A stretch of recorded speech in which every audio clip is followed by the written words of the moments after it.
ത്യാഗസ്മരണയിൽ മുസ്ലിം മതവിശ്വാസികൾ ബലിപെരുന്നാൾ ആഘോഷിച്ചു. ദൈവകൽപ്പനയനുസരിച്ച് ഇബ്രാഹിം നബിയുടെയും മകൻ ഇസ്മായിൽ നബിയുടെയും ത്യാഗപൂർണമായ ജീവിതവും അള്ളാഹുവിലേക്കുള്ള സമർപ്പണവുമാണ് ബലിപെരുന്നാൾ നൽകുന്ന സന്ദേശം. തലശ്ശേരി സെയ്താർ പള്ളിയിൽ നടന്ന പെരുന്നാൾ നമസ്കാരത്തിൽ നിരവധി ആളുകൾ സംബന്ധിച്ചു. ഹജ്ജ് കർമ്മത്തിന്റെ പരിസമാപ്തി കൂടിയാണ് പെരുന്നാൾ. സംസ്ഥാനത്തെ വിവിധ പള്ളികളിൽ പെരുന്നാൾ നമസ്കാര ചടങ്ങുകൾ നടന്നു. ത്യാഗം, സഹനം, സാഹോദര്യം എന്നീ മൂല്യങ്ങളുടെ സ്മരണയിലാണ് വിശ്വാസികൾ ബലിപെരുന്നാൾ ആഘോഷിച്ചത്.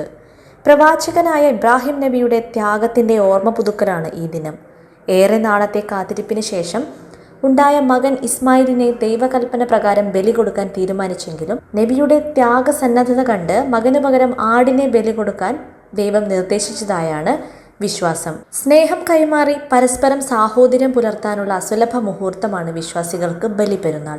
ത്യാഗത്തിന്റെയും സമർപ്പണത്തിന്റെയും ദിനത്തിൽ തലശ്ശേരി സെയ്താർ പള്ളിയിൽ നടന്ന നമസ്കാരത്തിന് ഹാഫിൽ മുഹമ്മദ് സഫ്വാൻ ഭാഗവി നേതൃത്വം നൽകി.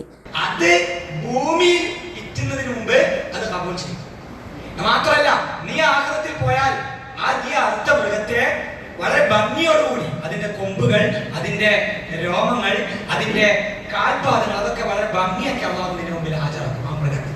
അപ്പൊ നമുക്കത് കാണാം. മാത്രമല്ല, സിറാത്തിൽ അതൊരു വാഹനമായി അള്ളാഹു നിനക്ക് നൽകുകയും ചെയ്യുന്നു. പരിശുദ്ധ റസൂൽ സല്ലല്ലാഹു അലൈഹി വസല്ലം. യുവത്വത്തിന്റെ കരുത്തുമായി സൈതാർ പള്ളി വാട്സപ്പ് കൂട്ടായ്മ പെരുന്നാൾ നിസ്കാരത്തിന് ശേഷം ഐസ്ക്രീം വിതരണം ചെയ്തു. മെഹറൂഫ് മണിയാട്ട്, അസ്കർ ചെട്ടിയാംകണ്ടി, മുനീർ പരിയാട്ട്, മമ്മൂട്ടി പുത്തലത്ത്, സഫീർ സാഗർ, അസ്കർ ദമാം, റഹീം അറ്റ്ലസ്, സജീർ കൂവേരി, നഫ്സീർ പൊന്നകം, ഫയാസ് ജലാൽ, ഷംസീർ കോണിച്ചേരി, ഷബീർ നെല്ലിയിൽ എന്നിവർ വിതരണത്തിൽ നേതൃത്വം നൽകി.